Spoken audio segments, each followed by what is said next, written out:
Bonjour Charles Decamp. Bonjour Philippe, bonjour à tous. Le mousquetaire, place au journal des médias. Charles, qu'avez-vous au sommaire ce matin? Le nouvel habillage d'M6 en exclut, valeur actuelle condamnée de toutes parts, un point sur la rentrée des talks et une série qui va faire parler. Mais on commence évidemment par les audiences. Qu'est-ce que les Français ont regardé ce week-end à la télévision?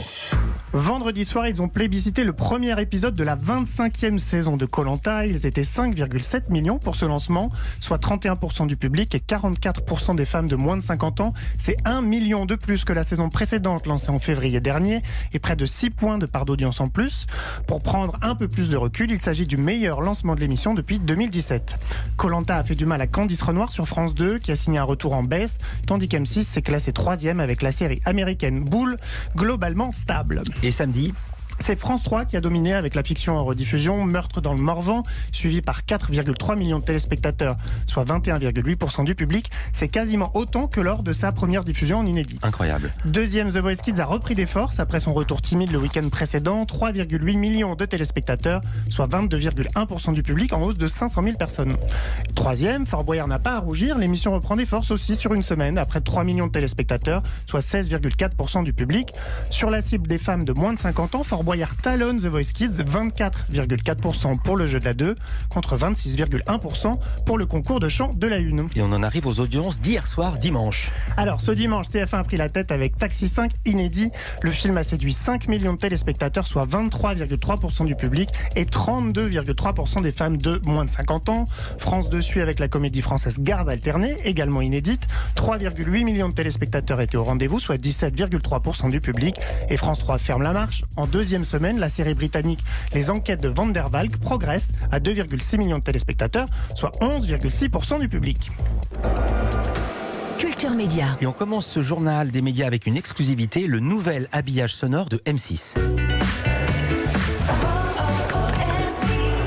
Ce jingle, vous le connaissez, c'est celui d'M6 depuis 2015, mais demain, exit le oh oh oh. Vous le faites bien. C'était moi en fait, depuis 2015. Deuxième scoop. La chaîne va revoir tout son habillage. Alors évidemment, une partie de cette révolution sera visuelle, mais pas seulement. En avant-première, voici le nouveau jingle d'M6.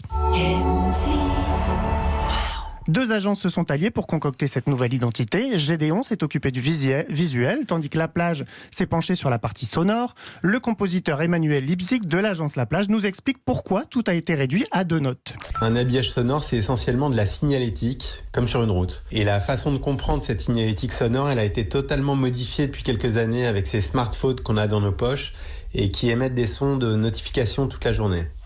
Et d'ailleurs, chaque application a son propre son, sa propre notification sonore qui est en réalité une signature de marque aujourd'hui. Et les gens sont maintenant habitués à ces sons très courts qui disent « Attention, il va se passer quelque chose ». Alors avec les équipes d'M6, on a emprunté ces nouveaux codes digitaux pour dépasser les frontières de l'habillage classique de la télé. Et la nouvelle signature M6, composée de 2 notes chantées, c'est une version plus humaine d'une notification. Un jingle donc sous forme de notification de portable donc, mais aussi une autre volonté plus inattendue. Avec Gédéon, on a une réflexion globale sur le son de l'antenne. Et pas seulement sur le son de l'habillage, mais sur l'ensemble du signal sonore diffusé tout au long de la journée sur M6. Et on s'est aperçu en observant visuellement cette courbe qu'il y avait une saturation sonore et qu'il n'y avait plus de place pour les silences. Et c'est justement ces silences qui permettent de relancer l'attention du spectateur. Ça fait du bien aussi les silences. Le magazine Valeurs Actuelles a essuyé des critiques tout au long du week-end.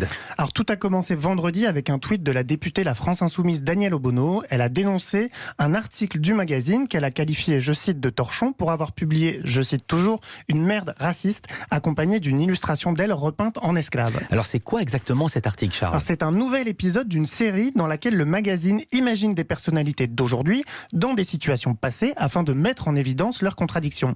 François Fillon s'est par exemple retrouvé téléporté pendant la Révolution française et Didier Raoult en pleine Première Guerre mondiale. Danielle Obono, elle est propulsée en Afrique au XVIIIe siècle et vendue en esclavage. Et l'article est accompagné d'un dessin où elle apparaît avec une chaîne en acier autour du cou. Et les condamnations se sont succédées. Absolument, et de toutes parts, le garde des Sceaux Éric Dupond-Moretti a violemment condamné l'article. Le Premier ministre Jean Castex a dénoncé une publication révoltante, je cite, et l'Élysée a fait savoir qu'Emmanuel Macron avait personnellement appelé Danielle Obono pour lui faire part de son soutien. En revanche, à part un billet dans Libération, les dirigeants de presse se sont montrés beaucoup plus discrets. Et comment a-t-on réagi à Valeurs Actuelles ? La direction a d'abord présenté ses excuses à la députée dans un long communiqué. Elle dit comprendre que Daniel Obono a été blessé par l'illustration qui la représente en esclave, mais a soutenu qu'il n'y avait rien de raciste dans l'article lui-même. Ces excuses n'ont pas suffi. Geoffroy Lejeune, directeur de la rédaction, a tenté de se justifier samedi sur le plateau de BFM TV. Mais le moment que je situe, ça se passe avant la vente. Le moment dont vous parlez, c'est un moment où elle se fait mal voir par tout le village à cause de ses idées progressistes. Il y a évidemment... Non, mais encore une fois, je ne vais pas la citer, mais je l'ai sous les yeux, la phrase, on parle de ses attributs physiques. D'accord, écoutez, non mais enfin je veux dire, bien sûr c'est pas agréable de lire. Moi je vous cache pas, j'ai été dérangé en le lisant, mais parce que encore une fois, c'est une fiction, c'est un roman, c'est une ambiance, c'est une tonalité pour montrer l'atrocité de cette réalité. Donc oui, tout est gênant, rien ne met à l'aise dans ce papier. Invitée sur la même antenne, Daniel Obono a fait savoir qu'elle réfléchissait à porter plainte contre le magazine, déjà condamné, on le rappelle, en 2015 pour provocation à la discrimination, la haine ou la violence envers les Roms. Et puis ce lundi, c'est la rentrée des talk-shows. Cette année, les 3 talks majeurs de la télé française ont calé leur rentrée le même jour. C'est à vous sur France 5, Touche pas à mon poste sur C8 et Quotidien sur TMC seront tous de retour ce soir. Et vous n'allez pas me dire non, il y a du nouveau. Mais oui. Évidemment. Et les plus gros changements interviendront sur C8, où la programmation va sensiblement évoluer. Tous les soirs, Cyril Hanouna sera aux commandes de 3 émissions en direct. Balance ton poste à 17h45 pour débattre de l'actualité. Touche pas à mon poste à 18h45 pour parler médias. Et le jeu Apprendre ou à laisser à 20h15.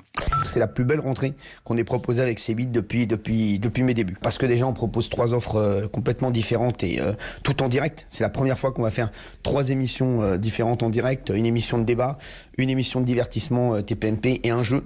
Et déjà, moi, de passer d'un plateau à un autre, je trouve ça fou. Le dispositif, on est la seule chaîne à proposer ça. On est le seul talk en direct tous les soirs et on continuera à être maintenant un talk en direct, une émission de débat en direct et un jeu en direct. Donc voilà, c'est excitant. Cyril Hanouna au micro de Louise Bernard. Alors au sein même de TPMP, il y aura du changement. Mathieu Delormeau, chroniqueur depuis 5 ans, ne sera pas présent autour de la table, mais l'équipe se renouvellera, avec notamment un poids lourd de la télé, Patrice Laffont, qui viendra régulièrement participer au débat. Cyril Hanouna promet aussi évidemment du divertissement et du rire, avec l'arrivée de nouveaux humoristes, Ben H, Louis Gilly et Patrick Chanfray, le tout en respectant évidemment les précautions sanitaires. On a mis des plexis entre les chroniqueurs. C'est vrai qu'on a des distances de sécurité aussi. On aura 50% du public seulement, parce qu'une cinquantaine de personnes, et donc ils porteront des masques. On a mis en place des masques transparents pour quand même qu'on voit les dents des gens, qu'on les voit quand même sourire s'ils se marrent sur l'émission. Et voilà, mais bon, c'est vrai que c'est compliqué, mais déjà on est content de reprendre, parce qu'on essaie d'arrêter pas mal de temps, content de retrouver le public. Masque ou pas masque, on va rigoler. Le coup d'envoi de cette nouvelle saison de Touche pas à mon poste sera donné exceptionnellement à 17h45 ce lundi sur C8 avec un invité prestigieux. Le grand Gérard Depardieu, l'immense, qui nous fait l'honneur d'être le parrain de cette saison. Donc on ne pouvait pas rêver mieux. On s'était rencontrés, Gérard et moi, on avait fait une interview, j'étais allé le voir chez lui il y a de ça quelques années. On s'était très très bien entendus. Et cet été, j'ai eu la chance de l'avoir au téléphone. On a rigolé ensemble au téléphone pendant 20 minutes. Et il m'a dit, tu sais quoi, j'ai envie qu'on se revoie, viens on se fait un dîner. Je lui ai dit d'accord. Et puis après, je lui ai dit, tiens, tu veux pas être le premier invité de TPMP ? Il m'a dit, vas-y, on y va. J'ai envie de délirer avec toi, j'ai envie de déconner. Donc vas-y, je serai là le premier jour de TPMP. Beaucoup de changements sur C8 ce soir donc. Corollaire, moins de changements sur France 5 alors. Oui, la rentrée de C'est à vous est la plus sage des 3. En même temps, ça peut se comprendre. L'émission a signé sa meilleure saison l'an dernier en termes d'audience. Le talk présenté par Anne-Elisabeth Lemoine sera juste marqué par l'arrivée d'Émilie Traneng-Guyenne qui remplace Maxime Switek, parti sur BFM TV. Patrick Cohen conservera son édito et le dîner de deuxième partie d'émission, qui n'avait pas pu se tenir depuis mars, sera de retour. Rendez-vous dès 19h sur France 5 avec autour de la table Vanessa Paradis et le directeur général de l'assistance publique Hôpitaux de Paris, Martin Hirsch. Et du côté de Quotidien sur TMC. L'émission a teasé son retour ce week-end sur les réseaux sociaux. Yann Barthès a fait appel à l'humoriste Alison Wheeler qui sera toujours autour de la table cette saison pour une bande-annonce décalée. De l'info, des interviews exclusives, des corps bien galbés, des courses-poursuites en bagnole, le professeur Raoult nu, vous en aurez pour votre argent. De la baston, des cascades et des explosions. Le tout présenté par Yann Barthès. Le gars, ça fait 40 ans qu'il lâche pas la rampe, on n'en peut plus. Gna gna gna, le ciel de Paris, c'est moi Yann Barthès. Ça va, Alison ? Hein ? Je te dérange pas ? Mais c'est toi qui me demandes de faire une bande-annonce, alors moi je fais un truc vendeur. Pas de bouleversement dans l'émission, mais quelques évolutions à la marge.